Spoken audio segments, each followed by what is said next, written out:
Voy a pasar a la presentación de nuestra ponente de hoy. Nos acompaña la profesora y catedrática Kim Patowski.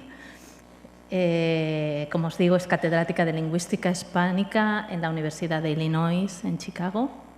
Dirige allí el programa de español para hablantes de herencia y es fundadora de su programa de estudios de verano en Oaxaca, en México. Su investigación se centra en el español de Estados Unidos y las conexiones entre la lengua y la identidad.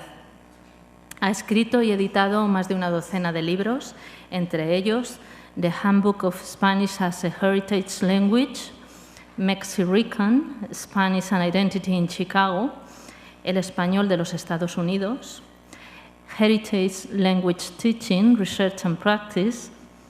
También es autora de libros de texto como Gramática Española, Variación Social, Conversaciones escritas y Dicho y Hecho. Entre sus esfuerzos por promover la educación en dos lenguas está su charla de 2013 en la conferencia conocida como TED Talks, titulada No Child Left Monolingual. Bienvenida, Kim. Muchas gracias por acompañarnos hoy.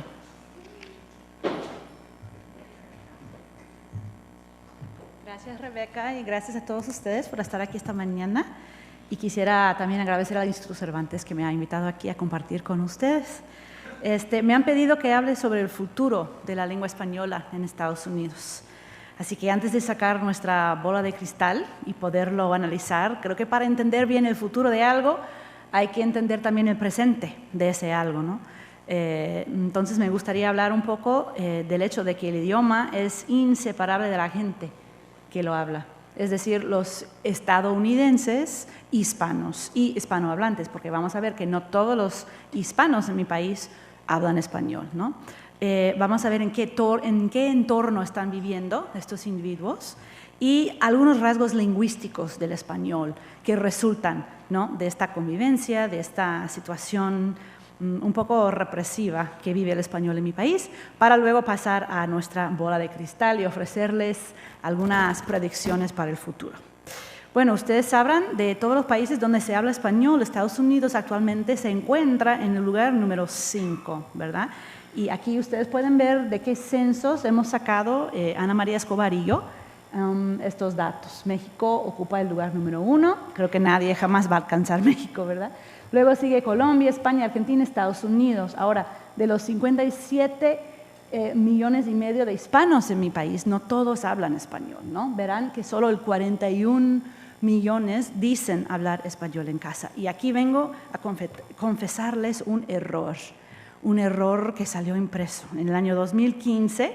En este libro, Ana María y yo lo que hicimos fue lo siguiente. En el censo de ese momento, los datos más actuales en ese momento, decía que el 38,4 millones ¿sí? Hablaban español en casa. Eso reportaron ellos. Nosotros por algún motivo pensamos que no iban a estar ahí incluidos los 11 millones de indocumentados latinoamericanos en el país, porque muchos tienen miedo, por motivos muy obvios, de no reportarse en el censo. Pensábamos por algún motivo que tampoco iban a estar incluidos ahí en esa cifra los casi 3 millones de no latinos, ¿sí? La gente rara que no es latina pero habla español en casa, ¿no? Como una servidora, ¿no?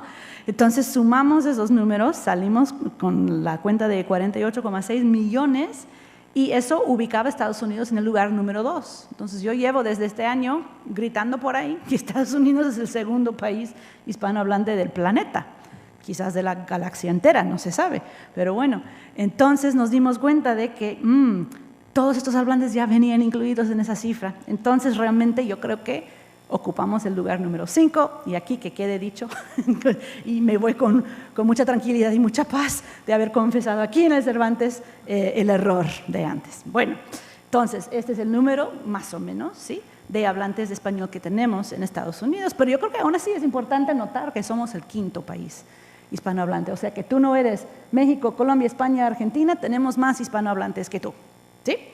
¿Por qué lo digo así, de esta manera un poco agresiva? Bueno, porque ya estamos un poco cansados de que la gente nos señale con el dedo nuestra forma de hablar español, ¿no? Y bueno, y si de número de hablantes se trata, pues también tenemos cierto peso en Estados Unidos. Bien, pues para seguir un poquito más, ¿qué sabemos sobre los latinos en Estados Unidos?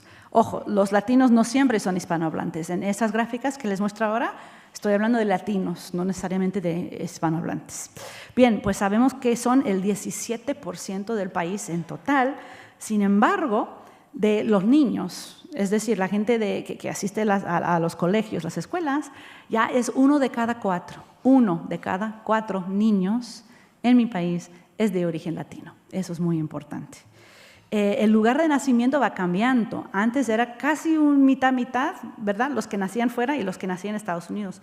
Ahora es un 62% de los latinos quienes nacen dentro de Estados Unidos, ¿sí? Y también sabemos que esta población sigue en aumento, ¿no? El mapa siguiente no suele sorprender a absolutamente nadie, incluso la gente que no piensa mucho en español. Si le preguntamos a cualquier persona de la calle, ¿dónde se habla español en Estados Unidos? ¿Dónde están los latinos en Estados Unidos? Casi siempre te van a saber decir esto, ¿no? Que están en el Southwest, ¿no? Los territorios que anteriormente pertenecían a México. Sabrán que en Miami también, sabrán que en Nueva York, si son un poco más listos, sabrán que en Chicago, ¿verdad? Aquí en Chicago tenemos una población bastante importante, aunque quizás mucha gente no lo conozca. Menos gente todavía sabe de esta gente aquí arriba que pisca cerezas y otro tipo de frutas, ¿no? Hay un pueblo que se llama Woodburn, Oregon. Woodburn, Oregon, el 68% de sus habitantes es de Oaxaca, México. O sea, no solo mexicanos, sino oaxaqueños. Muy, muy, muy interesante. Bueno, entonces digo, este mapa no suele realmente sorprender a absolutamente nadie, ¿verdad? Sin embargo, el mapa que sigue, ay, muchas gracias, mucha tecnología para mí. El mapa que sigue sí suele sorprender a la gente. Aquí lo que vemos en el color más oscuro es el aumento en la población latina. Y como vemos, el aumento no se da en las zonas tradicionalmente pensadas como lugares con muchos latinos, ¿verdad? Los aumentos se dan en zonas donde tradicionalmente no había muchos latinos.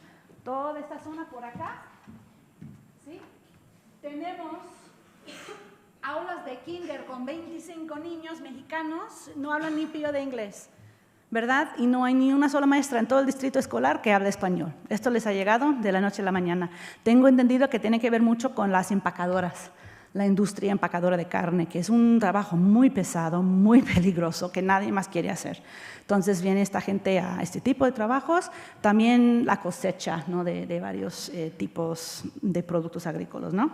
Sabemos que en varios estados la población latina se ha duplicado. Oklahoma del 5% al 10% y así sucesivamente. Claro, si vives en un pueblo que tenía 4 mexicanos y ahora tiene 8, pues bueno, sí, ha duplicado, pero todavía siguen siendo muy pocos, ¿verdad? Pero lo que quiero dar a entender aquí es que la población sigue aumentando en lugares donde anteriormente la gente no tenía que quizás pensar en estos hechos. Ahora bien, estos datos pueden sugerir que el vaso está medio lleno en lo que es el español de Estados Unidos y su futuro, ¿verdad? Sí y no. Yo aquí estoy un poco del lado que el vaso está medio vacío. ¿Y por qué lo digo? Porque trabajo con chicos universitarios, latinos, muchos de ellos hijos de inmigrantes, y tienen un español bastante bonito, fluido. Claro, su inglés es más fuerte, pero se pueden comunicar bastante bien en español. Y les pregunto, ¿y los hijos futuros de ustedes van a saber español? Te dicen, sí, van a saber. Digo, ¿y cómo? Si ustedes pasan todo el día hablando inglés, sus parejas hablan solo inglés, todo lo hacen en inglés y se quedan pensando, dicen, no, pues que lo cuide mi mamá y así va a aprender español el niño. Digo, pues sí, muy bien, el factor abuela, muy importante, muy importante, y vamos a volver al factor abuela, lo digo en serio. Sin embargo, ¿qué pasa cuando ustedes sean los abuelos? ¿Qué va a pasar? Y además les enseño los datos que ahora les voy a enseñar a ustedes de Chicago, que muestra que los hijos de mis estudiantes no van a saber español. O sea que confían demasiado porque tuvieron papás inmigrantes que solo español hablaban, lo aprendieron ellos junto con el inglés, ¿sí? Pero lo que no saben es que es muy difícil, y lo sé por experiencia propia, es muy difícil criar a un hijo en español, en cualquier lengua que no sea el inglés, en Estados Unidos. Y ahora van a ver un poquito el porqué de eso. Entonces, lo que quiero decir es que no impiden estos datos demográficos que se siga dando el patrón común de desplazamiento. Y este patrón va así, a ver si mi señalador funciona. Tenemos a la señora que llega de México con unos 20 años, ¿sí? Monolingüe en español, solo español habla, ¿verdad? Nace su hija en Estados Unidos o quizás la trae muy chiquita, antes de los 5 años de edad, digamos, ¿sí? Esta persona va a saber inglés y español, ¿no es cierto? Porque la mamá, los papás solo español le hablan, ¿sí? Puede que llegue al colegio, al kinder, monolingüe, esta niña, monolingüe en español. Pero para cuando ya esté por tercero o cuarto grado, su inglés ya va a ser más fuerte que su español, ¿sí? Pero bilingüe casi siempre va a ser, vamos a ver algunas excepciones, ¿sí? Luego nace la niña de esta señora, o sea que la nieta de la señora que emigró. Esta niña va a saber español. Muchas veces solo lo entiende, pero le cuesta hablarlo. A veces lo sabe hablar un poquito, pero no puede desarrollar capacidades muy fuertes. Entonces, este patrón se sigue dando, bueno, es el patrón que siempre ha habido en mi país con todas las lenguas. No me acuerdo quién lo dijo, que Estados Unidos es el cementerio de las lenguas. Las lenguas van ahí para morirse, con muy pocas excepciones, ¿no? Estas gráficas vienen del Pew Center of Hispanic Research. Vemos que anteriormente el 78% de todos los latinos en mi país decían hablar español, pero ha bajado un poquito y creo que sigue bajando. Luego, los que dicen que hablan español en casa, los que nacen fuera, bueno, sigue muy fuerte, ¿sí? porque van a cambiar la lengua que hablan. Sin embargo, los que nacen en Estados Unidos son cada vez menos los que hablan español en casa. Y en cuanto, si indagamos un poco más y les preguntamos, a ver, ¿qué también lo hablas y qué también lo lees? Lo que vemos es que los que dicen hablar español very well or pretty well, ¿sí? Que es el color aquí más oscuro, de la primera generación es bastante alto, como se esperaría, ¿sí? Porque esta gente se crió en Latinoamérica. Luego, de la hija de la señora, la que vimos antes, la que es de la segunda generación en Estados Unidos, ¿sí? El número baja en cuanto a lo que hablan y todavía más en lo que leen. Porque si bien es cierto que esta señora hablaba español en casa con la mamá, lo que no hacía era leer en español en casa con la mamá. Es muy raro que la gente lo haga. Y luego la nieta, como pueden ver, es menos de la mitad de la gente. Y de hecho, estos números me sorprenden mucho, son muy altos para mí. Yo quisiera ver un poco más cómo sacaron estos datos, porque para mí eso es muy alto. Ahora les presento unos datos más específicos de la ciudad donde vivo, que es Chicago, Illinois. El grupo de latinos más grande de Chicago son mexicanos. Casi un 70% de todos los latinos en Chicago son mexicanos. El segundo grupo son puertorriqueños. Y esto refleja Estados Unidos en general. No sé si lo saben, de todos los latinos en Estados Unidos, un 63% es de origen mexicano, seguido por los puertorriqueños. Bueno, aquí en Chicago lo que vemos, los mexicanos que llegan, inmigrantes, y esto fue de un máximo de 5. Aplicamos el ACTFL OPI, perdona Richard, no usamos el DELE, usamos el OPI, para medir el español de estos individuos que se ofrecieron voluntariamente para nuestro estudio. Y hablamos con ellos 1 hora en español, y, entre otras cosas, miramos el nivel de proficiencia en general. Y como podemos ver, los mexicanos y los puertorriqueños de la primera generación salen altísimos. ¿Por qué no salen en 5 cerrado? Pues porque llevan muchísimos años en Estados Unidos, se empiezan a meter ahí ciertas cuestiones interesantes.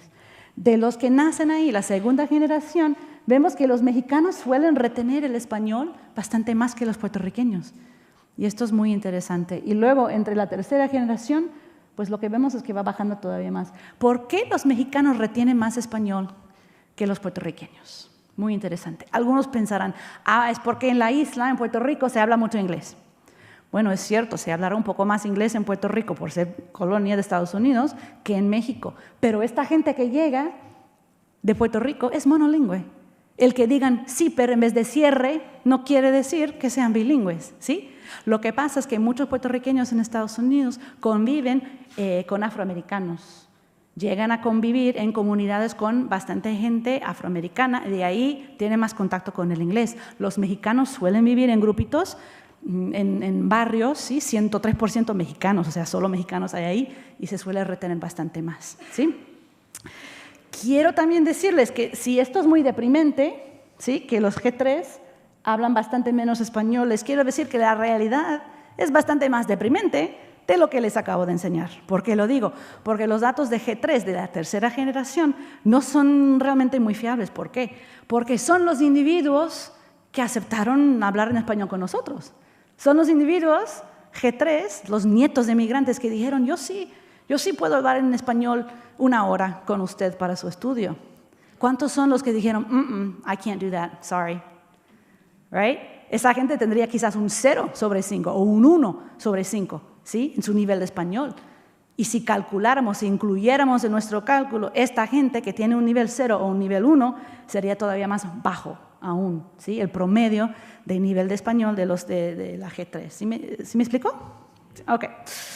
Entonces, lo que sí es cierto es que la segunda y la tercera generación no siempre, o sea que este patrón que vemos acá, no siempre se da. Hay gente, de hecho, G3, un individuo G3, que puede tener un español bastante más fuerte que un G2. Y es un poco raro, me salió eso en los datos y me empecé a preguntar por qué.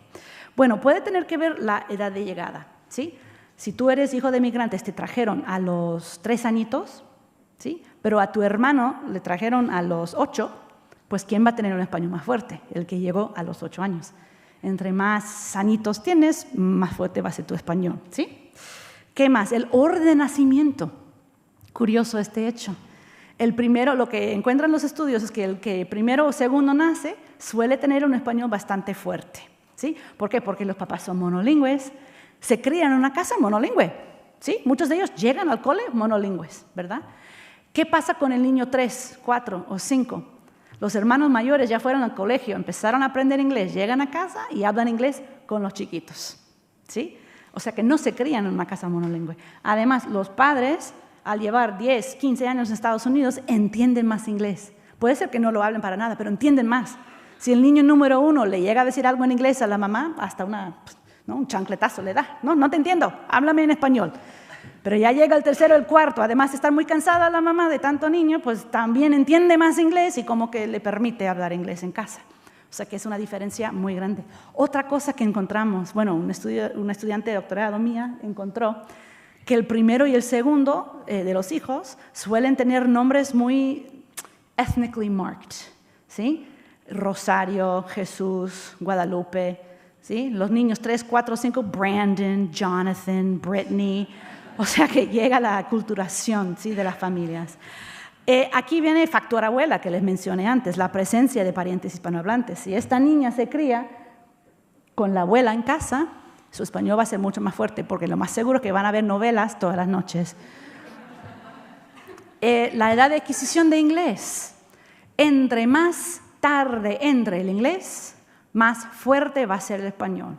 Entre más tarde entre el inglés, más fuerte el español. Yo digo que el inglés en mi país es como la planta kudzu. No sé si les suena esta planta kudzu. Viene de Japón y parece que alguien lo trajo para una feria mundial.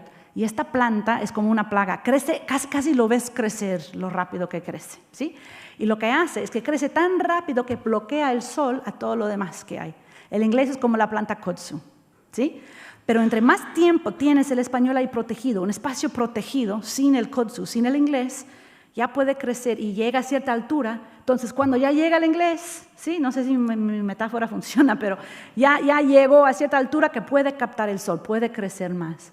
Entonces, el niño que, por ejemplo, va a un programa de preschool, preescolar, en español, puedes pensar, no, pues tiene 4 añitos, ¿qué más da que estudie en inglés o en español? Bastante importante es a esa edad. Bueno, ¿qué más? La concentración local de hispanohablantes. Si vives en uno de esos pueblitos que tiene 4 mexicanos, los estudios, por ejemplo, de Alba y demás, muestran que tu español va a ser mucho menos fuerte que si te crías en Miami, rodeados de español, donde se disculpan contigo. Si tú les empiezas a hablar español y no saben, te dicen, I'm sorry, I don't speak Spanish. And that's so different, porque en los demás lugares del país te miran con la cara fea si hablas español o cualquier otra lengua, y vamos a ver ejemplos de eso en un segundo. La escolarización en español, ese es el factor más importante, y si me da tiempo voy a hablar un poco más de este tema, porque para mí es uno de los factores más importantes, donde el Cervantes y otras instituciones como la UNAM de México, la Universidad Nacional Autónoma, los demás países podrían aportar algo. Si es que realmente les interesa que se siga fortaleciendo el español en Estados Unidos, es aquí, en mi opinión. Pero bueno, ¿qué es lo que pasa? Con esta gente que no suele hablar mucho español, ¿sí? Pero son latinos, tienen la identidad latina, se pueden llegar a dar ciertas crisis. Y me gustaría pasar solo un poquito, un trocito de este spoken poetry, ¿verdad?, que hace esta artista. Voy a ver si me sale.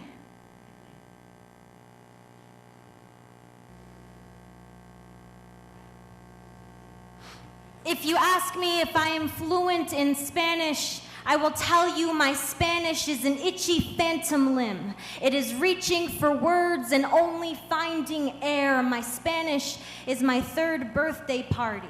Half of it is memory, the other half is that photograph on the fridge, is what my family has told me.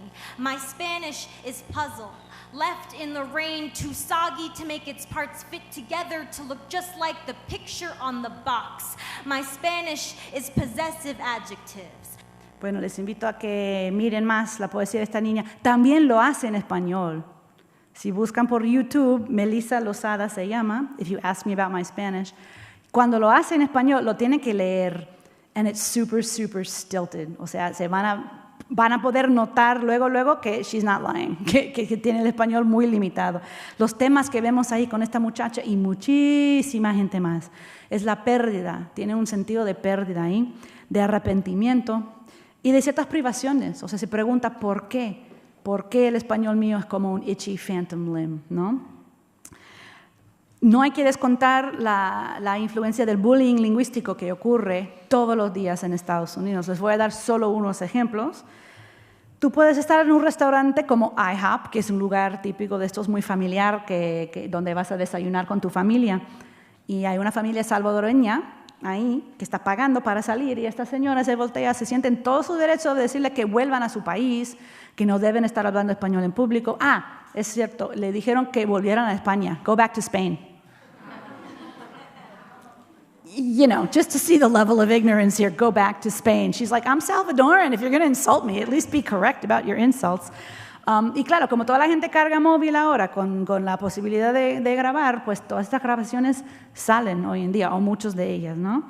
Esta fue la conductora de un autobús escolar que se sintió con todo el derecho de agarrar una botella de agua y verterlo sobre la cabeza de un niño porque hablaba español.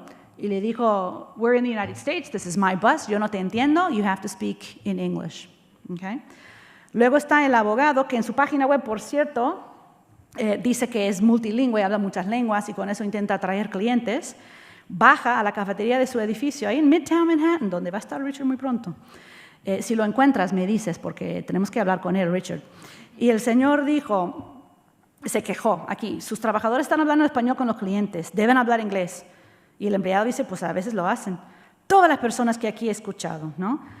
Voy a darle seguimiento a esto. Apuesto a que son indocumentados. Mi próxima llamada es al servicio de migración para que los eche a cada uno del país. Entonces, lo que está haciendo el señor es ligar, ¿no? El hablar español con una situación indocumentada, ¿sí? Amenaza con echar del país a esta gente. O sea que esto es un bullying muy fuerte. Estas dos señoras ciudadanas, ciudadanas estadounidenses, hablando español, minding their own business, en una gasolinería del norte de Montana, y este oficial las detiene durante horas. Y les pregunta a las señoras, a ver, ¿usted nos está deteniendo porque estamos hablando español? Seamos claros. Y dijo el oficial, sí. O sea que no tenía ningún problema en admitir que ese fue el motivo, ¿sí? Si quieren ver más ejemplos, yo mantengo una página que es un poco triste y deprimente, pero pues siento que es una labor importante social. Siempre que estas cosas salen en las noticias, pues los pongo aquí en esta página. No solo ocurre con el español, obviamente, pero como el español es la lengua que más se habla, aparte del inglés en mi país, pues se da con bastante... O sea que no es de extrañar que un niño, ¿sí? Bien puede que hable español, ¿sí? Que en público no lo quiera hablar. ¿Sí? Es muy común y son muchísimos más los casos. Y podrían pensar ustedes, no, pues es un par de locos por ahí, este es un loco, estas señoras son unas locas, señoras blancas por ahí. No, esto ocurre todos los días, múltiples veces por día. Lo que están viendo acá solo son los casos que llegan a las noticias. ¿Okay? Sabrán ustedes que Estados Unidos no tiene lengua oficial, pero 31 estados sí tienen lengua oficial, que es el inglés, ¿sí? Pero 4 de estos 31 son los que llamo yo los estados guay, porque el inglés es cooficial con otra lengua. Notarán que Luisiana tiene un azul más clarito. En Luisiana sí el inglés es lengua oficial, pero es cooficial con el francés, ¿sí? Nuevo México, cooficial con el español. Hawái, el inglés es cooficial con el hawaiano. Y Alaska fue bastante nuevo, por eso no está pintado en azul, pero en Alaska las lenguas indígenas como el Yupik y otras lenguas son cooficiales con el inglés. Los demás estados que ustedes ven ahí en azul más oscuro Son estados que tienen una ley que dice que el inglés es la lengua oficial del estado, ¿sí? Eso llega a dar como un sentimiento punitivo hacia los que, si hablas otra lengua, como que estás against the law, de alguna manera, ¿no? Todo esto llega a identidades muy complejas con los latinos. Son racializados por la mayoría, son amenazados por ser echados del país. Los que no desarrollan capacidades comunicativas, como la chava que vimos ahorita, son menos latinos de otros. O sea, por un lado les critican por hablar español y luego su propia gente les critica por no hablarlo, ¿sí?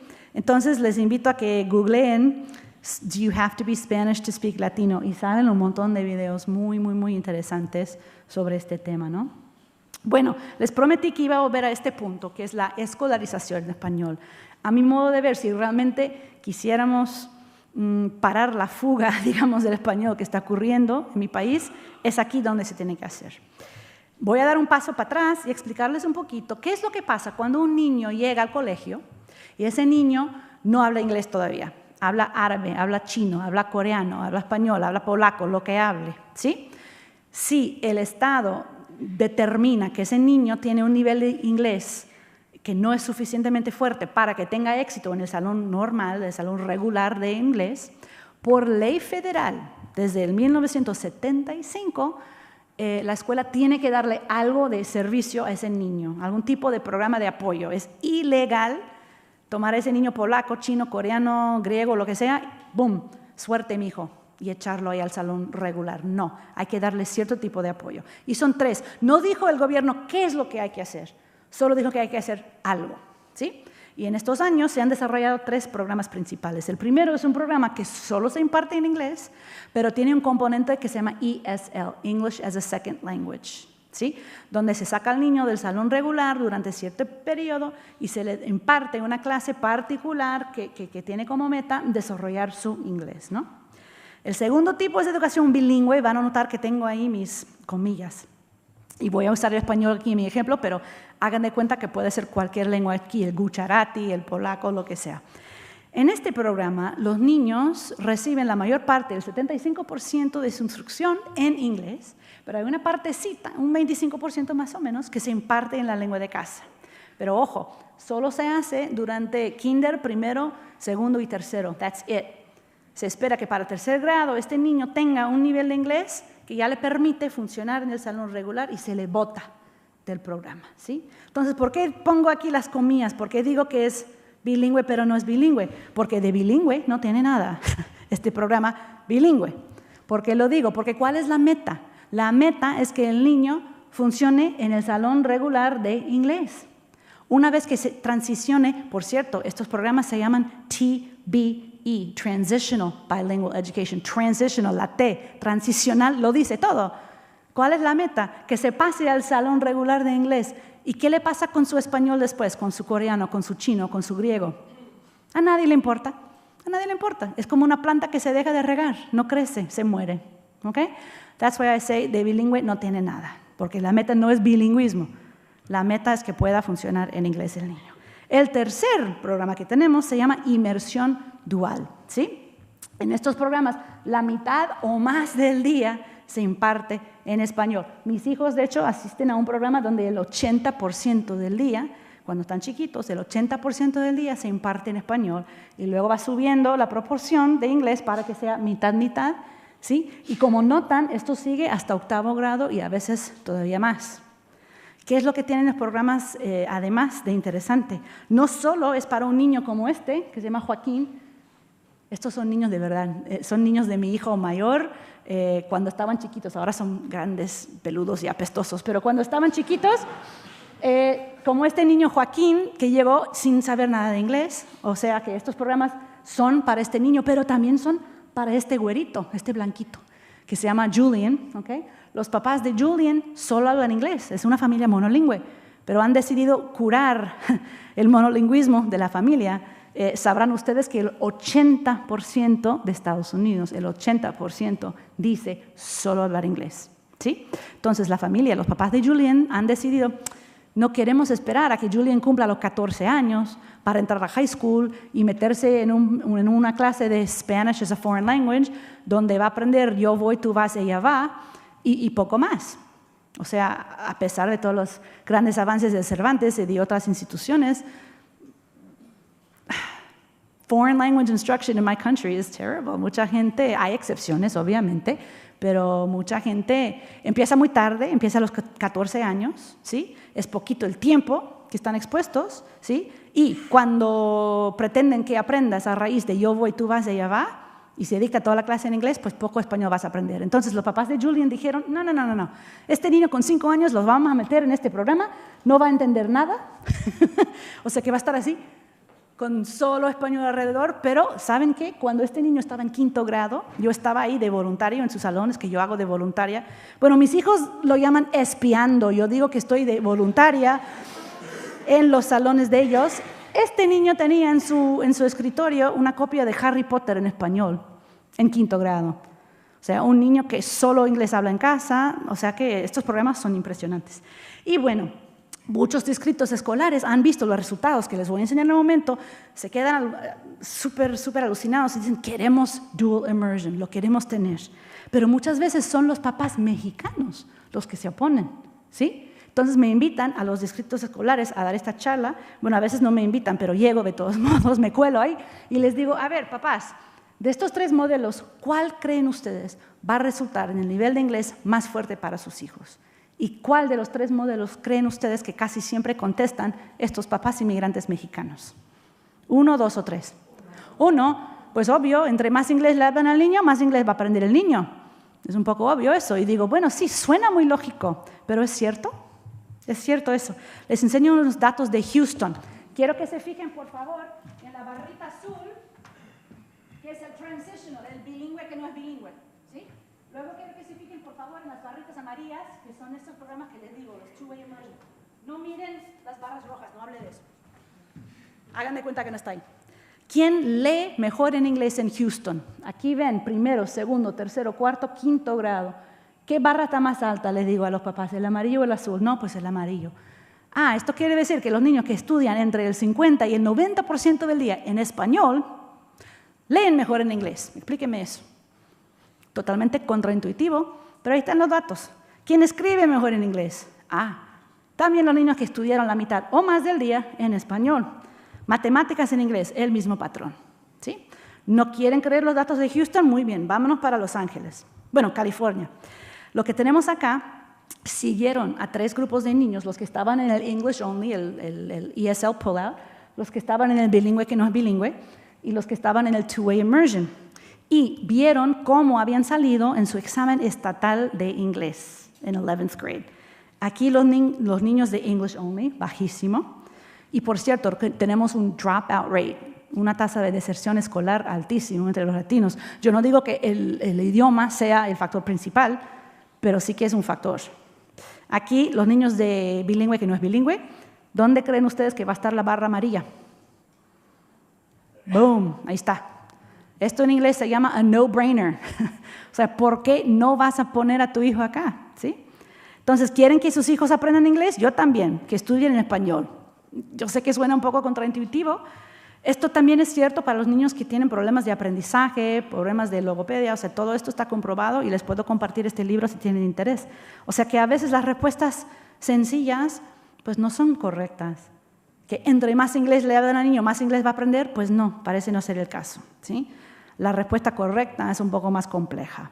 ¿No quieren creer los resultados de estos 2 distritos escolares? Pues muy bien, vayan a Stanford, North Carolina, San Antonio, Portland, donde quiera que vayas, encuentras lo mismo. Los niños que no hablan inglés y estudian en la lengua de casa, salen mejor en inglés, salen mejor en matemáticas, salen mejor en casi todo, ¿sí? ¿Por qué? Tenemos que preguntarnos esto. Pues, para empezar, no se atrasan. Si tú aprendes 2 más 2 son 4, ¿sí? Luego aprendes inglés, no tienes que volver a aprender 2 plus 2 is 4, ¿verdad? Ya sabes sumar. Solo transfieres lo que aprendiste a tu nueva lengua. Eso por un lado. Por otro lado, cuando tu lengua se valora, tu lengua se respeta, también se está valorando y respetando a ti mismo como persona, ¿sí? Volvamos al caso de Joaquín. ¿Se acuerdan de Joaquín, el niño ese, ¿sí? Que llegó sin hablar nada de inglés? Bueno, cuando Joaquín está en un salón de clase donde se imparte todo en inglés, ¿sí?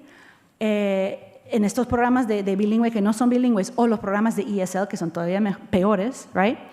este niño internaliza diario el mensaje de que su español es una barrera, su español es una incapacitación, su español it's holding him back. Ay, Joaquín, si no tuvieras tu español aquí, podrías pasar al salón de inglés y podrías realmente empezar a aprender y a salir adelante, ¿no? That's the message he gets all the time, ¿sí? Sin embargo, cuando está en el programa de Dual Language, de 50 al 90% del día, la maestra está hablando español, ¿quién entiende? Joaquín. ¿Quién es el rey? Joaquín. Todos los demás, los güeritos, los blanquitos, miran a Joaquín, right, for help. ¿Qué dijo? I didn't understand her. Joaquín, you see what I mean? Cuando posicionamos al niño como exitoso, ¿sí? Es mucho más probable que lo sea, que salga así. ¿Okay? Entonces, por eso es que yo creo que estos niños salen muchísimo mejor. Ahora, estos estudios han demostrado para mí, sin dejar lugar a duda, que salen mejor en inglés, salen mejor en sus materias académicas. ¿Qué tal su español? Podríamos pensar que, bueno, cuando estudias del 50 al 90% en español, tu español va a ser más fuerte que si no lo hubieras hecho. Right? Es un poco obvio eso, pero muy poca gente lo ha estudiado. ¿Por qué? Porque en Estados Unidos, ¿qué es lo que importa? El inglés, nadie mira el español. Bueno, yo sí he mirado el español. Aquí hay una escuela donde en el mismo edificio tienes 2 salones de clase en cada grado. El que estudia el 80% de la en español y 20% en inglés, y el programa regular, que es 100% en inglés. Lo que hice fue darles el examen que se llama, ¿cómo se llama el examen que les aplicamos? Language Assessment Scales, es que es para niños chiquitos. Language Assessment Scales. Así salieron en la comprensión oral en español los niños en primero, tercero, quinto y octavo. No salieron tan mal, la verdad. Estos son niños que hablan español en casa, cuyos padres dijeron, yo quiero que el niño estudie solo en inglés. ¿Sí? No salieron tan mal. ¿Por qué? Porque hablan español en casa. Right? Pero aquí están los niños al otro lado del pasillo, cuyos papás también hablan español en casa, pero dijeron, queremos meter al niño en el programa bilingüe el programa de inmersión dual. Salieron bastante mejor. Ahora, las diferencias todavía son apreciables, ¿no es cierto? Ok, la lectura. Así salieron bastante más bajito los niños que hablan español en casa, pero, repito, cuyos padres dijeron, no, queremos que el niño estudie en inglés. Claro, ¿por qué salieron tan bajo? Porque hablarán español en casa, pero ¿qué es lo que no hacen en casa? Leer. Entonces salieron bastante más bajitos. Aquí los niños, on the other side of the hallway, ¿sí? Just down the hall, que estudian el 80% en español. Estas diferencias son todavía más grandes y se pueden notar aquí las diferencias, ¿no? Les traje unos ejemplos. Si tienen bastante tiempo de no ver ejemplos de cómo escriben los niños, puede ser un poco difícil descifrar. Pero bueno, aquí unos niñitos de 6 años. Estos niños hablan español en casa y los padres lo pusieron en el programa de solo inglés. Tenían que describir lo que ven aquí en el dibujo. El primer niño dijo, ellos son comiendo eggs, él está haciendo eggs. No está tan mal. Tiene 6 años, right? Pero no sabe huevos, pone eggs, right? El otro niño, insisto, habla español en casa. Dijo, sí, maestra, yo puedo, yo quiero participar, yo puedo hacer su actividad. Yo no decía que era un examen, un estudio. Yo decía, son unos juegos, vamos a hacer juegos en español. Yo sí quiero. Y el niño me entendía todo lo que le decía, pero a la hora de escribir, me escribió en inglés. Me escribió, Dad's making eggs, the kid help Dad. O sea que no pudo. Ok, ahora miremos sus compañeritos que están en el salón de al lado, ¿sí? Donde hablan en español el 80% del año escolar. No está perfecto, pero van a notar que es apreciablemente mejor. Los niños están limpiando y la mamá es tomando chocolate y se le fue la onda ahí al niño. El papá está cociendo huevo. Ok, y el otro niño acá, esta es una niña. Están cocinando huevos y tomando jugo y no hay renglones suficientes para captar todo lo que quiere decir. Y luego, miren la morfología, cocinándoles huevos. Ahora, no vayan a pensar que agarré los mejorcitos del salón de español y los peorcitos del salón de inglés. No es cierto, ustedes vieron los promedios, ¿eh? Entonces, yo les enseño estos datos a los papás mexicanos. ¿Quieren que sus hijos escriban así en español o quieren que escriban así en español? Ustedes tienen la decisión en qué programa los quieren meter. Y estas diferencias solo se incrementan cada vez más, ¿no? Es como el interés ¿cómo se dice compounded interest? When you compound interest. Acumulado, se acumula toda vez más, ¿ok? So, en quinto grado, este niño estudia solo en inglés. Fútbol con ¿cuál es tu actividad favorita y por qué? ¿Sí? Escribe, fútbol con my sister, cómo puedes meter un gol. Para decir y voy, ¿no? Que es la Y, pone la letra E, que es I. En inglés se llama I. Y como sabe que el español tiene pues, palitos en algunas letras, pues pone una I en el I, right? But it's the other direction. En vez de ponerlo así, lo pone así. Bueno, es lo único que sabe. Es que el niño jamás ha producido palabra escrita en español en su vida. Hasta que llegué yo con esta actividad, right? El otro niño, music, en la casa, tengo una guitarra y este niño pone la I latina nada más, solita, sin palitos, ¿ok? Lo que pueden ver es que son muy cortos, son muy sencillos, tienen mucha influencia del inglés, que de por sí no es malo, pero en un texto académico se supone que no entre. Aquí los niños que estudian en el programa dual, de inmersión dual. Mi actividad favorito, tienen problemas morfológicos, es Foursquare.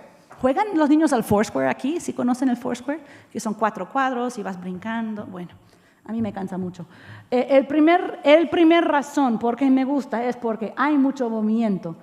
Hay sin H, pero bueno, en quinto grado. Yo me acuerdo el día que mi hijo llegó a casa, porque siempre escribía ISO, I-S-O, siempre. Y el día que me llegó H-I-Z-O, casi lloro. Digo, oh my God, por eso los mando a esta escuela.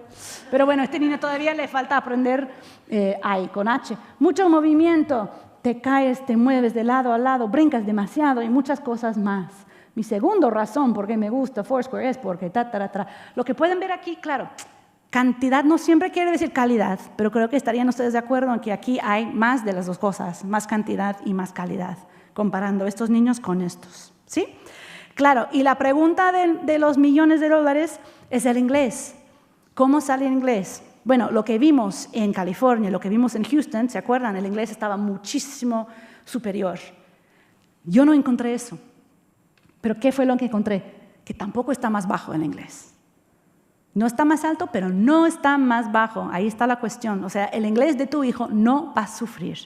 No va a sufrir. Y lo que va a ganar es un español muchísimo más fuerte. Entonces, dígame, ¿por qué no meten a sus hijos en inmersión dual? ¿Cuál es el motivo? No lo entiendo, ¿verdad? Incluso estos políticos que andan por ahí gritando que los inmigrantes hoy no están aprendiendo inglés. Uno, mentira, sí que lo están aprendiendo, están perdiendo sus lenguas de casa. Pero dos, si realmente creyeras eso, si realmente tu meta fuera que estos niños aprendieran inglés, ¿dónde los iban a meter? En programas de inmersión dual. Ay, no, eso no. Estudiar en español no. ¿Ven ahí la ideología? Ok, bien. Entonces yo digo que esta es una pregunta, una cuestión de bilingualism versus biliteracy. ¿Sí? Y es muy importante. ¿Cómo estaría el español de esta muchacha si hubiera asistido a uno de estos programas?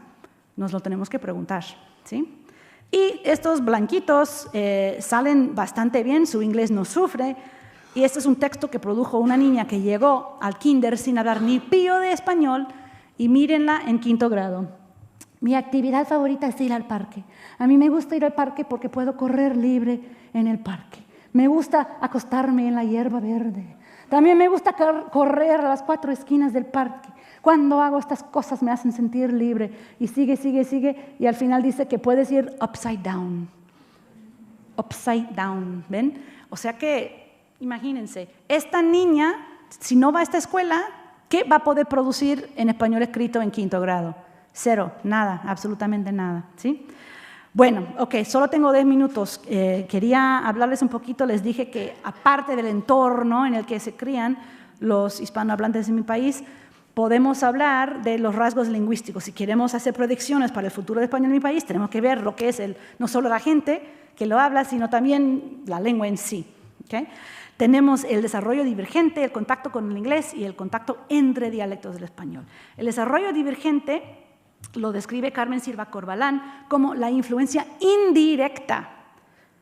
Vamos a hablar un momento, todo el mundo piensa que el inglés influye muchísimo en la estructura del español. Bueno, en algunos casos sí, pero también es como un catalizador que simplemente acelera ciertas tendencias subyacentes que ya estaban ahí, ¿sí? Ciertas tendencias que en el español monolingüe se dan también, ¿sí? Solo que se da más rápido en la variedad de contacto. Un ejemplo sería el subjuntivo.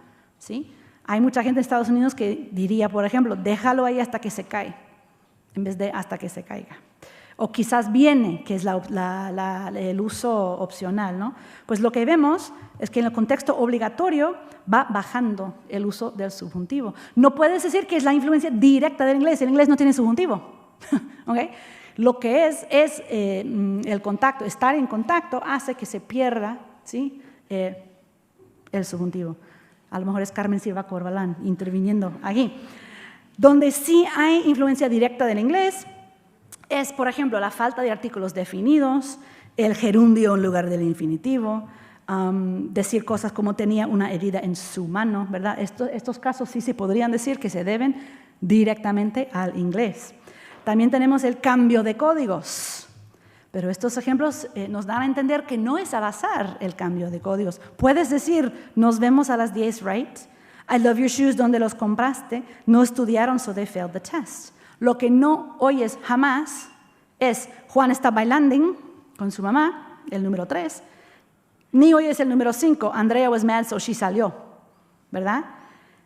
Y estos 5 ejemplos se los he pasado a 30 millones de jóvenes en Estados Unidos y todos están de acuerdo en esto, ¿sí?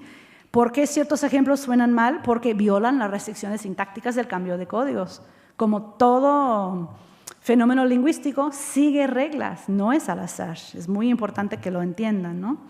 Aparte de los cambios de código, tenemos préstamos. El lonche está en el freezer. Trabaja part-time, pero tomó un day off. Dostear, cuitear un trabajo. La rufa, que siempre está liqueando, ¿sí? Una vez presenté estos ejemplos y un joven levantó la mano súper molesto. Yo decía, ahí viene el prescriptivista, ahí viene el que me va a decir que no, que la rufa no, que soy fatal, que no sé qué, no sé cuánto. ¿Y saben qué me dijo? Maestra, no es la rufa, es el rufo. El rufo está liqueando. Yo dije, qué bien, hay variación dentro de la variación. Los préstamos, imagínense, ¿se acuerdan? El 80% del país es monolingüe en inglés. O sea que las influencias son inevitables. Ayer, aquí en su bella capital, encontré 3 ejemplos de préstamos. Viaja en taxi como en business class, snacks de pescado y la película Feel Good del verano. Si yo en 3 horas encontré 3 ejemplos, aquí en Madrid, donde no es el caso que el 80% de la gente sea monolingüe en inglés, imagínense los ejemplos que va a haber en el contexto mío. Luego tenemos extensiones léxicas, que son palabras, por ejemplo, forma en Estados Unidos se ha extendido. ¿Por qué? Porque en inglés form puede decir parámetro físico, pero también form puede ser un formulario. Entonces simplemente se ha extendido para abarcar ese significado, y son muchos ejemplos así. Y seguramente todos aquí reunidos ya saben esto, que hace varios años la RAE acepta la palabra estadounidismo, ¿sí? O sea que ciertos usos de Estados Unidos se consideran absolutamente pues, aceptadas y correctas. La verdad es que aunque la RAE no lo dijera, lo vamos a seguir usando, pero bueno. También tenemos extensiones gramaticales, ¿sí? Escuché en la radio de Chicago que fulano estaba corriendo para alcalde, ¿verdad? Postulándose para, porque en inglés es running for. ¿Okay? Quisiera poner a su consideración, no tenemos tiempo para entrar en ello, pero el término Spanglish, mucha gente lo usa sin saber realmente, sospecho, lo que quiere decir. Para mí el término oculta mucho más de lo que revela. Cuando dices que fulanita habla Spanglish, quiere decir que usa préstamos, que hace cambios de código, que emplea extensiones, o sea, ¿qué es lo que me quieres decir? Aquí hay un debate muy interesante que lo pueden ver, es en español. Claro, lo grabé yo, así que les recomiendo tomar una Dramamine antes de verlo porque está medio así. Pero bueno, el contenido está ahí. Y aquí hay un debate, ojo, no sobre las prácticas lingüísticas, sino sobre el término Spanglish. ¿Hay que usarlo, este término Spanglish? Estos 2 profesores apoyan, digamos, defienden el español de Estados Unidos. Donde discrepan es en qué término aplicarle, ¿sí? La profesora Centella dice que tenemos que usar este término Spanglish, es una manera de desafiar, ¿sí? Lo que quiere ella es una inversión semántica, ¿sí? Porque la gente lo usa de manera negativa. Te dicen, tú no hablas español, tú hablas Spanglish. Nunca lo dicen a modo de darte un cumplido. Ella su llamado es que tomemos la palabra y que lo invertamos con un sentido positivo. ¿Cómo se hizo con la palabra queer? La palabra queer antes era bastante despectivo, un insulto. Y ahora tenemos queer theater, queer cinema. Queer is a verb, you can queer things now. Sin embargo, el profesor Rotegui dice que es inevitable que el término Spanglish conlleve la idea de que no es español. ¿Sí? Yo de momento estoy de acuerdo con el profesor Rotegui.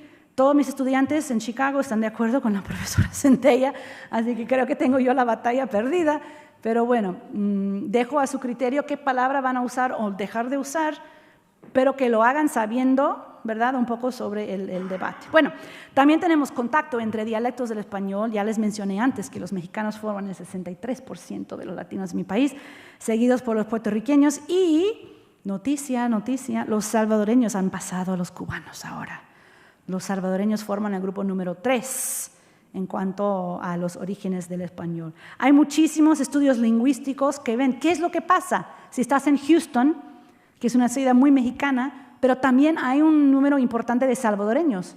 Los salvadoreños quizás van a cambiar su manera de hablar, o su manera de hablar de los salvadoreños va a afectar la manera de hablar de los mexicanos. O sea, ¿qué es lo que va a pasar?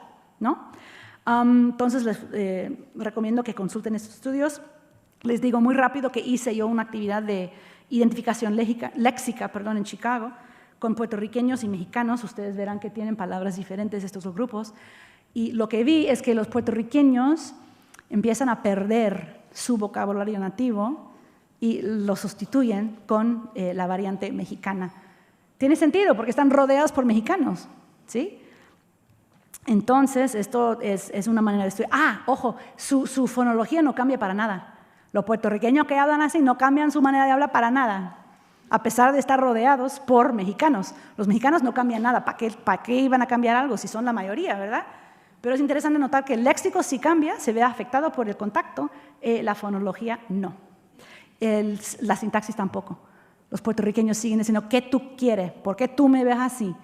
No cambian la sintaxis debido al contacto con los mexicanos. También vemos cada vez más en mi país estas combinaciones. Yo tengo un estudio de los Mexicans, mamá mexicana, papá puertorriqueño o al revés.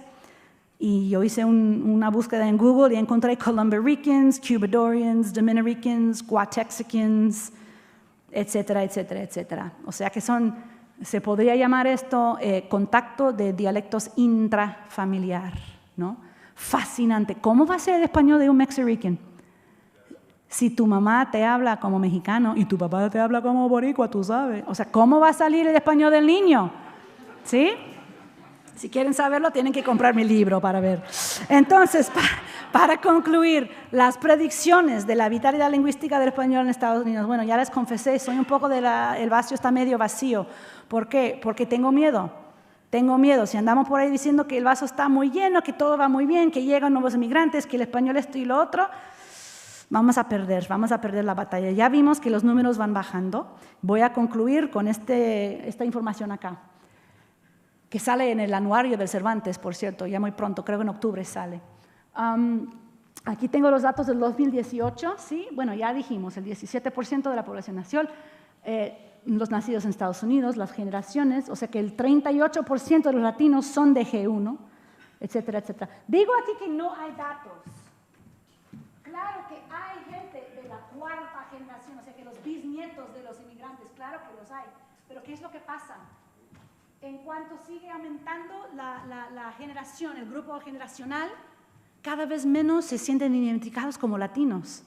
O sea que es más difícil captar, ¿sí me explico? O sea, en G1, G2, G3 dicen, sí, soy latino. Ya para la G4, menos. O sea, sí andan por ahí. Español no van a hablar, para nada. Pero ni siquiera se identifican como latinos en muchas ocasiones. O sea que es importante notarlo.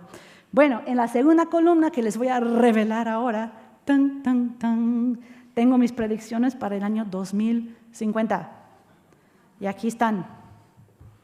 I could be totally off, I don't know.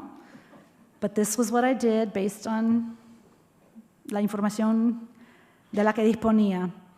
Que creo que para el 2050 vamos a llegar al 25%, bueno, de hecho creo que un poco antes vamos a llegar al 25% del país, porque ya vimos que entre los niños ya estamos ahí.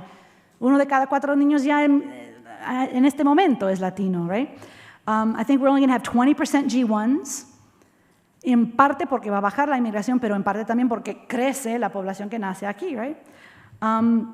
De los G4 creo que se van a empezar a documentar, pero aquí el número más abajito es el más importante. I think que solo el 55% de la gente va a poder hablar español muy o bastante bien. O sea que lo estamos perdiendo. Esta es mi predicción. ¿Cómo fortalecer, cómo frenar un poco esta pérdida? Número 1, incrementar el número de programas de inmersión dual. Creo que esto es imprescindible. Implica preparación profesional de profesores, campañas informativas, etc.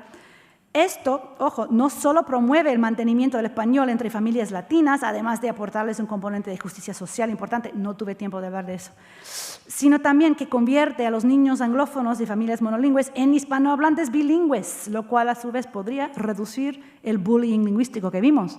Aquel abogado que vimos God, what's the word for him? He was such a jerk, right? Si hubiera asistido a un programa de inmersión dual, a lo mejor se inocula, ya se vacuna contra being such a jerk, right? Es lo que yo pienso, vamos.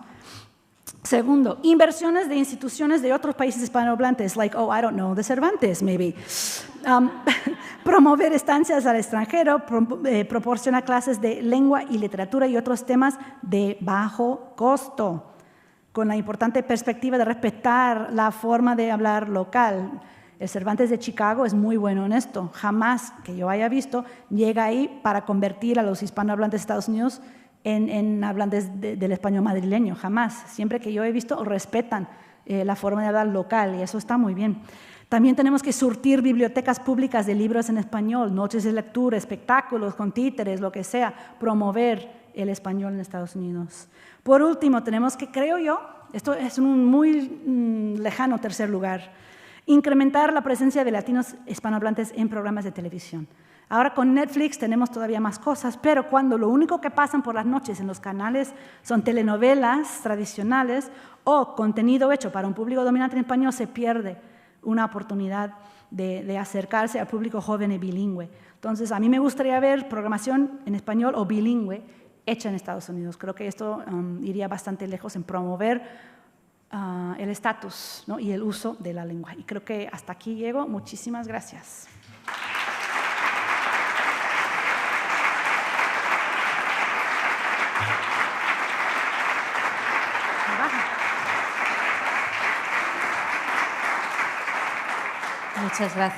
Muchas gracias, Kim, por tan interesante intervención.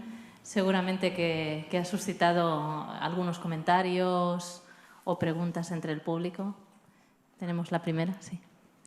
Hola, buenos días. Bueno, muchísimas gracias por la presentación, ha sido muy interesante. La pregunta que quería formular, mi nombre es Francisco, por otro lado, la pregunta que quería formular es sobre los programas de inmersión que usted ha presentado, saber la cantidad de niños y niñas que se benefician de estos programas, por lo menos en el estado de Illinois, en Chicago, ¿no? Si es un número representativo o si es solamente, digamos, un pilotaje que afecta a un número muy pequeño de niños y de niñas, y si en otros estados también hay programas similares y cuánta gente, digamos, cuál es el impacto global en la educación, de la educación dual, en el número total, digamos, de niños escolares y en edad escolar y que, por tanto, podría tener ese impacto en el conjunto de la población. Gracias, Francisco, por la pregunta, porque se me olvidó mencionar que estas escuelas son públicas, son escuelas públicas, gratuitas, o sea, no es para la gente así nada más. Bueno, el estado de Illinois, estoy muy orgullosa de mi estado adoptivo de Illinois, soy originalmente de Nueva York, pero llevo en Illinois 3 siglos y tienen un sistema bastante amplio. De hecho, el distrito de Elgin, que está en las afueras de, no digo suburbio de Chicago, se enojan conmigo, pero está fuera de Chicago, eliminaron los programas transicionales del todo. Todo niño hispanohablante asiste a un programa de dual. A mí me encantaría ver eso en el distrito de Chicago Public Schools, pero hasta la fecha no. Entonces, Illinois tiene una red bastante fuerte, bastante bueno.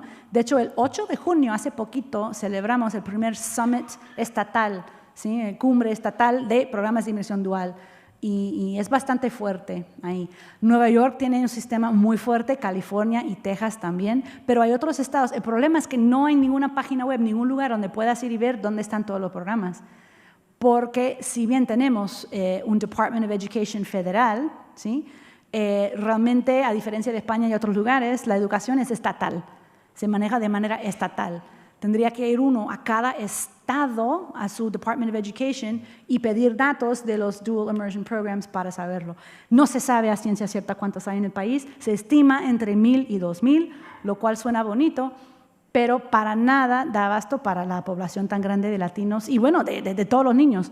Para mí, que ningún niño se graduara de high school monolingüe, que ningún niño se quedara monolingüe, o sea, que todos los niños asistieran a estos programas. O sea, que para mí, yo soy muy glasses half empty en esto, no hay suficientes. Y nos faltan maestros preparados. Aquí y luego hay otro más allá. Hola, buenos días. Mi pregunta también era sobre estos programas de inmersión dual. Quería saber cómo se hacía la distribución de las materias, si una materia realmente se enseña en los dos idiomas o si hay unas determinadas materias que ya directamente se imparten en un idioma y no en el otro. Esa era mi pregunta. La respuesta es todo lo anterior. No hay un solo modelo. Cada escuela decide cómo quieren hacerlo. Hay escuelas que hacen lunes en inglés, martes en español, con lo cual todos los libros tienen que comprar libros en las dos lenguas. Otras escuelas hacen la mañana en inglés, la tarde en español. Otras escuelas hacen matemáticas en español, o sea, por materia. Depende de la escuela. Sí, ajá. Sí.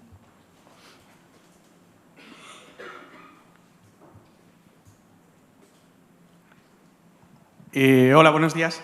Lo primero, que me ha parecido la conferencia más interesante de momento del curso, por bastante. Gracias. Estaba todo muy bien explicado, todo muy interesante y, bueno, quería relacionar un poco con mi experiencia personal, porque llevo muchos años viajando a Estados Unidos, desde muy pequeño he estado en contacto con el inglés americano, entonces cuando voy allí no me reconocen como un extranjero, pero claro, a veces todos tenemos errores y entonces cuando estoy hablando, por ejemplo, en un restaurante con mis amigos americanos y pongo un españolismo sin querer, me saltan el típico, you're not American, right?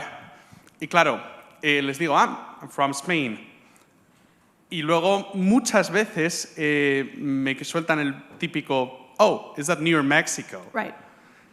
Está al lado. Y claro, o sea, es que ya no es un problema de racismo, ya es un problema de ignorancia. Es que mucha gente, es que me ha pasado mucho, voy todos los años, no saben dónde está España, no saben que el español es un idioma que viene de una península en Europa, no lo saben. Pero también me he dado cuenta de que tengo unos amigos, un caso en concreto, tengo unos amigos alemanes en Estados Unidos. Entonces, a veces hablamos en alemán. Eso no me pasa cuando estamos hablando en alemán en un restaurante. La gente no mira raro. Y es también porque creo que el alemán y otros idiomas están considerados como de primer mundo. No es lo mismo que el español, que dices, oh, no vienen de Sudamérica, es el segundo mundo, nos vienen a quitar los trabajos y demás. Entonces, este problema de racismo, este problema de que es política también, porque está probado que los conservadores están más al contrario, están oprimiendo al lenguaje, porque quieren conservar el inglés como primera lengua, que no vengan a quitarnos los trabajos, etc. ¿Cómo se arregla esta opresión del español cuando es un problema social y cultural más que lingüístico a veces? Claro, y por eso la mayor parte de mi presentación se dedicó a ello y no a lo lingüístico. Pues sí, no saben dónde queda España. I mean, I'm sorry, there's only 5 Spaniards in the whole country anyway, so I don't think you need to worry too much. Y obviamente es una cuestión de racialización, lo que mencioné. Si a mí me ven, por ejemplo, en los supermercados hablando español con mis hijos, me miran porque están muy acostumbrados a mexicanos y yo no me presento físicamente como mexicana. Entonces me miran y me dicen, ¿usted es argentina? Y digo, mi español tiene de argentino lo que mi inglés tiene de británico, o sea, nada, absolutamente nada, pero lo que están haciendo es usando mi fenotipo y están racializándome. Bueno, es güera y habla español, tiene que ser argentina. Cuando les digo no, me dicen, es española, entonces, de nuevo, pues no. So that's exactly what's happening. Tu pregunta fue, ¿qué es lo que podemos hacer para cambiar las ideologías? Enviar a todos los niños a coles bilingües. Pienso yo, claro, vamos a todavía tener a gente racista, pendeja, ignorante, pues sí, perdón, sí va a haber, pero creo que logramos inocular a bastante gente de esa manera. Sí. Ay, perdón, van a pasar el micrófono. Hola, muy buenos días. Soy puertorriqueña, así que te agradezco muchísimo tu presentación. Boricua. Saludos. Mi pregunta va dirigida a la formación de los profesores. ¿Cómo están las universidades trabajando o atajando este problema? ¿Hay programas de posgrado, de preparación de maestros en la enseñanza del español? Ay, no, no qué daga más profunda me das. No, porque es ahí donde tenemos las necesidades más grandes. Claro. De hecho, si tienen interés en el tema de inmersión dual, cada año en Nuevo México, un lugar muy lindo, cambian entre Santa Fe y Albuquerque. Este año va a ser en Albuquerque. Es un congreso que se llama La Cosecha. La Cosecha es buenísimo, buenísimo. No solo van maestros, sino también investigadores. Y bueno, yo voy casi todos los años a La Cosecha y hace unos años un grupo de investigadores y policy makers, etcétera, decidimos efectivamente no tenemos suficientes programas de preparación. Porque imagínate lo que tienes que hacer tú para ser maestra de inmersión dual en 5º grado. Tienes que saber todo el contenido de 5º grado en inglés. Tienes que saberte todo el contenido académico de 5º grado en español. Tienes que entender qué es que un niño que está adquiriendo el inglés y cómo apoyarlo, y cómo apoyar al niño que está adquiriendo el español.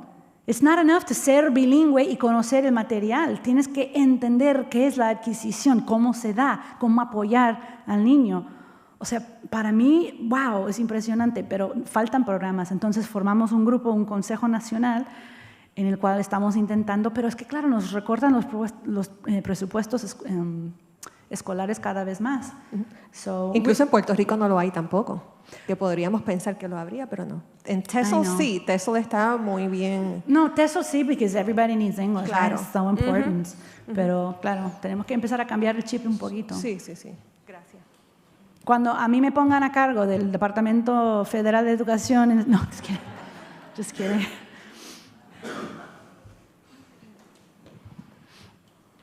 Y fue un agrado enorme tu presentación. Creo que representa a muchos de aquellos que vivimos en el extranjero y que luchamos, ¿verdad?, porque el español tenga un lugar que corresponde. Yo vivo en Noruega y, bueno, me representas mucho con tu presentación, puesto que mis hijos, llegué a Noruega ya llevo viviendo 16 años, con un chiquito de 15 y una chica de 6.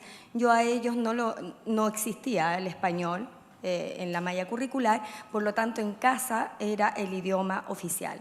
Y para comunicarse con sus parientes en Chile, soy chilena, era las reglas gramaticales, por favor, escritas. Mis chicos no se metieron nunca a una escuela de español, pero sí lograron máximos puntajes y ya hablan, digamos, 3, 4 idiomas. O sea, creo que se puede conservar el idioma siendo conscientes de lo que significa, ¿verdad? Respetando, digamos, el idioma. Ahora, hay un programa, tal como en Estados Unidos, y creo que a lo mejor mejorado en Noruega, de respetar la lengua nativa. De hecho, se le asigna a una familia un nativo para que el chico se le acompañe. Ahora, estos nativos que acompañan no son profesores. Por lo tanto, también caemos en el error que se pierde y se aprende a lo mejor de mala manera. Ahora, de hecho, esa es mi razón del por qué yo estoy acá. Creo que se pueden crear instancias de apoyo en cuanto al español. O sea, debemos intervenir en cómo se enseña en estos países en donde sí hay recursos, pero no se ocupan esos recursos. Hay recursos económicos. Has usado la palabra donde respetan la lengua. Esa palabra respeto falta, es lo que falta en mi país. No hay respeto para las otras lenguas. Están haciendo por ley lo que se les obliga a hacer, ¿verdad? Y los programas de inmersión dual que se dan es porque se ha dado a nivel grassroots del pueblo, de la gente, de los padres, ¿no? Ciertos distritos escolares sí entienden la importancia, pero efectivamente necesitamos más apoyo. A lo mejor tú eres más fuerte que yo. Yo encuentro muy difícil criar a los niños en una lengua que no sea el inglés en mi país. Llega un momento que no quieren, se niegan. Se niegan. O sea, yo me acuerdo, I was driving the kids home from school y le pregunto a Nicolás, al grande, ¿qué tal te fue el día de hoy? Good. Y me empieza a decir en inglés. Digo, no, dímelo en español. Y sigue en inglés el niño. No, I was doing this and I was doing that. Digo, dímelo en español. Me dice, never mind. O sea, no voy a sacrificar la relación con mi hijo, ¿verdad? Correcto. Para obligarle a que me lo diga en español. O sea, que si no fueran por todos los meses que van a México y los meto en un campamento de verano con puros niños ahí que no hablan nada de inglés, si no fuera por eso, I mean, it would be really hard, yo entiendo. Y yo que dispongo de los conocimientos, los, digamos, recursos, de todo, y si a mí me cuesta, y además que soy blanca y no me ven tan feo como otras familias, y si me gritan, vete a tu país, no, pues, o sea que el discurso es totalmente diferente, y si a mí me cuesta, imagínate estos papás que experimentan el bullying y todo lo demás. Además que hablar la lengua, digamos, nativa, muchas veces le significa bullying, ¿verdad? Pero además, yo tengo compatriotas que no tienen un nivel educacional muy alto, por lo tanto su español es bajísimo, que incluso cuando me toca ser alumnos son más complicados que alumnos que no hablan el español, pues eso es un mal español. Entonces hay que rescatar esto, hay que apoyar a eso, porque hay recursos, o sea, por eso estoy acá. Porque sé que hay recursos que están disponibles y que no están siendo utilizados para la enseñanza del español. ¿Dónde están? ¿Qué recursos hay? ¿Dónde están? ¿Aquí? Me refiero a recursos económicos que designa el Estado para apoyar a familias. ¿El Estado noruego? Sí. Ah, te voy a poner en contacto con una amiga española que tengo allá. Perfecto, porque no se usan, y eso lo sé. Pues que se envíen para Estados Unidos. Bueno. Buenos días. Hola, buenos También días. yo te agradezco la ponencia, ha sido muy interesante. Yo soy autora y editora de materiales y me gustaría centrarme justo en los materiales que se utilizan en esas escuelas duales o en Estados Unidos en general para enseñar español. Habiendo un origen tan variopinto de los hispanohablantes, ¿cuál es la variedad que se escoge? ¿Es el español de México por ser el mayoritario? ¿Se crea una entelequia, un Frankenstein así español de América? ¿Cómo se escoge? Si pongo plátano o guineo. No, va a ser plátano. Va a ser, yo diría, no sé contestar muy bien esa pregunta. Tendrías que hablar con Santillana, que es la editorial que más publica libros que usamos en Estados Unidos. Yo diría, bueno, ya lo sabrás, el léxico, la sintaxis, todo lo demás, en lo que es español académico, ¿sí?, tiene un solapamiento de casi un 90%. O sea que son contados los ejemplos donde puede haber una diferencia, ¿no? Pero yo diría que es un español latinoamericano bastante general, quizás con más influencia mexicana, pero pues de nuevo, ¿qué palabras? El mexicano usa alberca donde los demás usan piscina, entonces quizás ahí el mexicano no gana, pero por lo general no va a haber fuertes regionalismos, pero pues ningún material curricular tampoco lo tiene, la verdad. Y en los audios, por ejemplo, se incluyen variedades diferentes, imagino, ¿no? Se intenta poner, es que tampoco hay mucho ejemplo de audio, la verdad. De lo que yo, en la escuela de mis hijos no se les ponen audios, que yo sepa. Se les puede poner en YouTube a ver ciertos videos didácticos y eso, pero entonces ahí va a depender de qué país salió. De acuerdo, gracias. Creo que allí. Respecto de la pregunta anterior, yo trabajo como maestro en Virginia y en Virginia ahí sí que usamos libros Santillana, por supuesto, porque la editorial mayoritaria y la que gana todos los concursos en todos los condados siempre es Santillana, pero también ahora para Fluent Speaker estamos utilizando libros de Puerto Rico, también de la editorial Santillana, pero con autores, con todos los temas de literatura están tratados desde el punto de vista puertorriqueño. Y respecto de los materiales, lo que hay es un trabajo enorme de cada profesor que se hace su propio material para acompañar, pero sí que cuando utilizas los libros que te facilitan los condados, prácticamente casi todos tienen los libros que puedes escuchar, la lectura, y que los niños lo pueden hacer en inglés y lo pueden hacer en español también. Solo por completar un poco la información. Dices que trabajas con Heritage Speakers. Sí. Eso suele ser high school para arriba. Yo estaba hablando de K through 8. En K through 8, we don't use a lot of audio materials. I don't know why. I mean, they just don't.